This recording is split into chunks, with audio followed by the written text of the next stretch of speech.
नमस्कार। क्या आपने कभी सोचा है कि जिस बीजेपी को 1984 में केवल 2 सीटें लोकसभा में हासिल हुई थीं, वो बीजेपी 2019 के चुनाव में 300 के पार कैसे पहुंच गई? आखिर बीजेपी ने ऐसा कौन सा दांव खेला कि उसके वोट करोड़ों की संख्या में बढ़ गए? अपने पहले चुनाव में यानी 1984 के चुनाव में बीजेपी को 1,82,00,000 वोट मिले थे, लेकिन बीजेपी ने 2019 में 22,90,00,000 से ज्यादा वोट हासिल किए। जिस बीजेपी की गिने चुने राज्यों में सत्ता थी, वो बीजेपी धीरे धीरे अपनी सत्ता का दायरा बढ़ाती गई। खासकर 2014 के बाद बीजेपी का भगवा रंग देश की राजनीति पर हावी होने लगा। और अगर आप गौर फरमाएं तो आपको पता चलेगा कि इसी भगवा रंग में बीजेपी की रणनीति का राज छिपा है। जी हां, बीजेपी ने 4 दशकों के अपने सफर में देश की सबसे बड़ी पार्टी, सबसे अमीर पार्टी और लगातार 2 बार बहुमत में आने का जो मुकाम तय किया है, उसके पीछे एक ही कारण है, एक ही वजह है, और वो है सांप्रदायिक ध्रुवीकरण की राजनीति करना, फूट डालो और राज करो की चालाकी से सत्ता हथियाना। बीजेपी से पहले अंग्रेजों ने, आपको याद होगा, कि देश को गुलाम बनाने में इसी रणनीति का भरपूर इस्तेमाल किया। अब आप देश में चारों तरफ निगाह घुमाइए तो पता चलेगा कि बीजेपी के शासन में देश कितना बंट चुका है, कैसे 2 धर्मों, 2 जातियों और 2 समुदायों को आपस में भिड़ाकर सत्ता का सुख बीजेपी भोग रही है। आज हम बीजेपी की कामयाबी की वजहों और आने वाले चुनाव के लिए बीजेपी की खतरनाक रणनीति से पर्दा हटाने की कोशिश करेंगे दोस्तों। तो अब तक आप समझ चुके हैं कि बीजेपी की कामयाबी की पहली वजह क्या है। यानी पहली वजह है समाज में ध्रुवीकरण फैलाकर, समाज को बांटकर, 2 समुदायों को आपस में लड़वाकर सियासी फायदा लेना। याद कीजिए, भारत जोड़ो यात्रा के दौरान राहुल गांधी ने भी तो यही बात कही थी। जरा सुन लीजिए। 24 घंटा हिंदू मुस्लिम, हिंदू मुस्लिम, हिंदू मुस्लिम, हिंदू मुस्लिम, हिंदू मुस्लिम। ये सच्चाई नहीं है भाइयों और बहनों। मैं चला हूं कन्याकुमारी से यहां तक, ये सच्चाई नहीं है। ये मीडिया में चलाया जाता है, फैलाया जाता है। ये देश एक है। इन सड़कों पे लाखों लोगों से मिला हूं, सारे के सारे एक दूसरे से मोहब्बत करते हैं, प्यार करते हैं, गले लगते हैं। तो सवाल उठता है, क्योंकि ये नहीं कर रहे हैं, इनके पीछे जो शक्ति है, इनके पीछे जो शक्ति है वो कर रही है। तो सवाल उठता है, ये क्यों हो रहा है?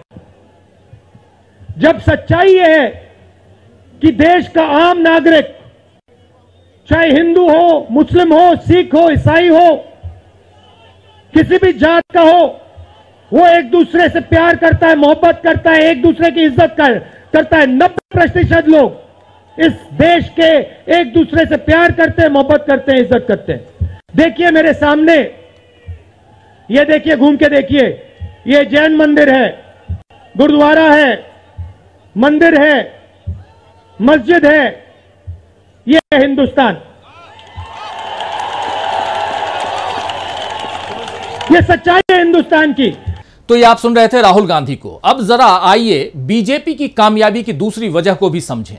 बीजेपी की कामयाबी की दूसरी वजह है उसका प्रचार तंत्र, जिसमें सोशल मीडिया से लेकर विज्ञापन तक अरबों रुपए खर्च करके केवल नरेंद्र मोदी के चेहरे को बीजेपी इस तरह जनता के सामने पेश कर रही है, मानो देश की कमान उनके हाथों में नहीं आई तो कयामत आ जाएगी।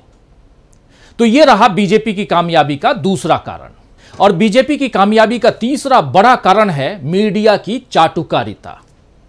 अब मीडिया के बारे में दोस्तों यहां आपको क्या बताऊं, आप खुद सब कुछ देख रहे हैं, जान रहे हैं, इसलिए यहां कुछ भी बताना आपके लिए या हमारे लिए जरूरी नहीं है। अब आइए जरा आज से 10 साल पीछे चलते हैं। मई 2014 से पहले देश में यूपीए का शासन था। मनमोहन सिंह देश के प्रधानमंत्री थे और यूपी में समाजवादी पार्टी की सरकार थी। जनवरी 2014 में मोदी जी गोरखपुर पहुंचे थे। यहां बीजेपी की विजय शंखनाद रैली थी, जिसमें मोदी जी ने तब की कांग्रेस और समाजवादी पार्टी सरकारों को खूब भला बुरा कहते हुए जनता से बीजेपी के लिए वोट मांगे थे। अच्छे दिनों का नारा तो तब नहीं दिया था, लेकिन और भी बहुत कुछ मोदी जी ने कहा था। जरा सुन लेते हैं, आपको जरा बता देता हूं, सुनाऊंगा नहीं, बता देता हूं क्या कुछ कहा था प्रधानमंत्री नरेंद्र मोदी बनने से पहले। यानी प्रधानमंत्री बनने से पहले नरेंद्र मोदी जो तब के गुजरात के मुख्यमंत्री थे, चुनावी सभा में गोरखपुर पहुंचते हैं और समाजवादी पार्टी की वहां सरकार रहती है और देश में मनमोहन सिंह की सरकार है और उस समय उन्होंने जो बातें कही थी बहुत इंपॉर्टेंट है। स्क्रॉल करके उन बातों को यहां चला रहा हूं और आप देखिए क्या कुछ कह रहे हैं मोदी जी। कह रहे हैं कि हम दुनिया से बराबरी करने वाला हिंदुस्तान बनाना चाहते हैं जिसमें आपका साथ चाहिए। आपने एक परिवार को 60 साल दिए, हमें 60 महीने दीजिए। आपके सपनों को पूरा करने के लिए हम अपना जीवन खपा देने वाले लोग हैं। आपके अरमानों को पूरा करने का मैं वादा करने आया हूं। मैं महज खुशी दूंगा। हम हिंदुस्तान को रोता हुआ नहीं देखना चाहते। मैं हिंदुस्तान को खून से लथपथ नहीं देखना चाहता हूं, इसीलिए मैं यहां आया हूं। मोदी जी के भाषण की इस आखिरी लाइन पर गौर फरमाइए दोस्तों। मैं हिंदुस्तान को खून से लथपथ नहीं देखना चाहता हूं, इसीलिए मैं आया हूं। अब जरा आज की तारीख में देश में चारों तरफ आप नजर घुमाइए। यहां आपको पूरे 3 महीने से जलता धधकता मणिपुर और पूर्वोत्तर का इलाका दिखाई देगा। 3 मई को मणिपुर में हिंसा शुरू हुई थी और अब जाकर सुप्रीम कोर्ट को भी कहना पड़ा है कि यहां कानून व्यवस्था नहीं संभाली गई। सवाल उठता है कि आखिर मणिपुर हिंसा से कौन प्रभावित हुआ है, कौन पिस रहा है? जवाब है आम जनता। तो मोदी जी देश को महज खुशी देना चाहते थे और देख लीजिए कि वो किन लोगों को खुशी दे रहे हैं। अब मणिपुर से जरा आगे बढ़िए, हरियाणा पहुंच जाइए। यहां भी ऐसी हिंसा हुई जिसकी कल्पना आम आदमी नहीं कर सकता। देश में सदियों से शोभा यात्राएं निकलती रही हैं, लेकिन बीजेपी के राज में शोभा यात्रा निकलने का मतलब है दंगा फसाद। क्या यही माना जाए? एक नजर आप जरा हरियाणा से बाहर निकलते हैं, एक नजर डालते हैं जयपुर मुंबई एक्सप्रेस की घटना पर भी। उस घटना पर भी एक नजर डाल लीजिए। चलती ट्रेन में सुरक्षा अधिकारी ने, आरपीएफ का जो जवान है, उसने 4 लोगों को मार दिया और फिर राजनीतिक भाषण देकर बता दिया कि अगर इस देश में रहना है तो मोदी योगी कहना होगा। और यह घटना भी तब हुई जब ट्रेन महाराष्ट्र पहुंची। आप जरा याद कीजिए कि मोदी सरकार के एक मंत्री ने ही देश के गद्दारों को गोली मारो डैश डैश डैश वाला भाषण दिया था ना।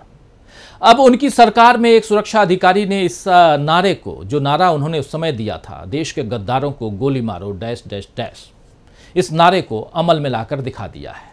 हालांकि इससे पहले उसी शाहीन बाग आंदोलन के वक्त भी गोलियां चलाई गई थी। 2 यंगस्टर्स, 2 नौजवान आकर के अलग अलग बारी बारी, कुछ युवाओं के हाथ में पिस्तौल, और आपने वो तमाम बातें आप जानते हैं, इसलिए यहाँ रखना दोहराना ज़रूरी नहीं है। खैर, यहाँ बड़ा सवाल ये है दोस्तों कि ये कौन तय करेगा कि देश का गद्दार कौन है, क्योंकि इस सरकार में तो बहुत से लोगों को देशद्रोह के इल्ज़ाम में जेल में ठूंसा गया, जबकि उनका कसूर यही था कि उन्होंने मोदी का विरोध किया, नफरत की राजनीति का विरोध किया। मणिपुर, हरियाणा, महाराष्ट्र, सब जगह सरकार किसकी है? बीजेपी की सरकार है। इसी बात से जाहिर हो जाता है कि बीजेपी का गेम प्लान क्या है। राहुल गांधी तो शुरू से इस गेम प्लान के बारे में लोगों को सावधान करते आए हैं, सचेत करते आए हैं। 1 साल पहले भारत जोड़ो यात्रा में उन्होंने नफरत के खिलाफ मोहब्बत की दुकान खोलने का ऐलान कर दिया था। इसके बाद देश के माहौल में थोड़ा बदलाव नजर आने लगा था, लेकिन इससे पहले कि राहुल गांधी संसद में भी यही संदेश देते, राहुल गांधी को संसद से ही बाहर कर दिया गया।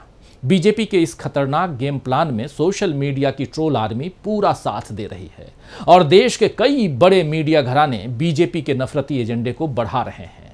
इन मीडिया घरानों का इस प्लान में शामिल होना इसलिए खतरनाक है दोस्तों, क्योंकि इसमें बड़े पूंजीपतियों का पैसा लगा हुआ है।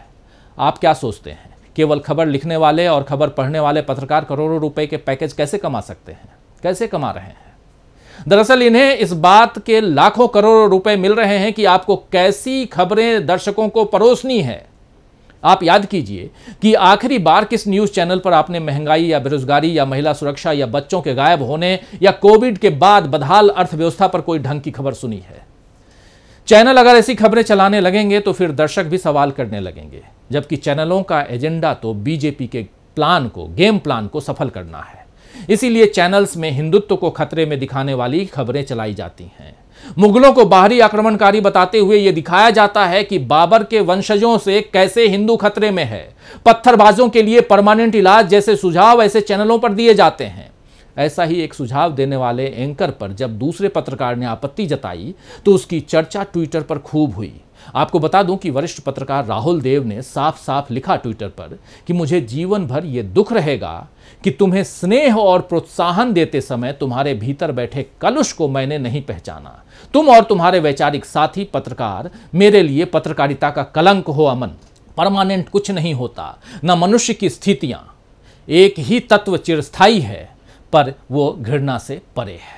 दरअसल राहुल देव और अमन चोपड़ा के बीच ट्विटर पर हरियाणा की हिंसा को लेकर विवादित बहस हुई, लेकिन इस बहस से समझा जा सकता है कि देश का मीडिया भी अब किस तरह ध्रुवीकरण का शिकार हो गया है, या यह भी कह सकते हैं कि मीडिया में बीजेपी ने अपनी घुसपैठ इस तरह कर ली है जिसमें बहुत से लोग असली पत्रकारिता छोड़कर बीजेपी के प्रवक्ताओं की तरह काम करने लगे हैं। इससे बीजेपी को अपने प्लान को अमल में लाने में काफी मदद मिली। अब 2024 का चुनाव होने वाला है, 1 साल से भी कम का वक्त बचा है, और उससे पहले देश का माहौल जिस तरह बिगड़ रहा है उससे राहुल गांधी की बात सच होती नजर आती है। हाल ही में सत्यपाल मलिक ने डीबी लाइव को एक इंटरव्यू दिया है और इस इंटरव्यू में उन्होंने इसी बात का अंदेशा जाहिर किया है कि कुछ न कुछ 2024 से पहले बड़ा होगा। बीजेपी की प्लानिंग क्या है इसका अंदेशा भी उन्होंने लगाया है। तो बीजेपी का प्लान अब किसी से छिपा नहीं है, लेकिन इसे कौन रोकेगा, कैसे रोकेगा, ये देखना होगा दोस्तों। संभल कर रहिए। बहुत बहुत धन्यवाद। नमस्कार।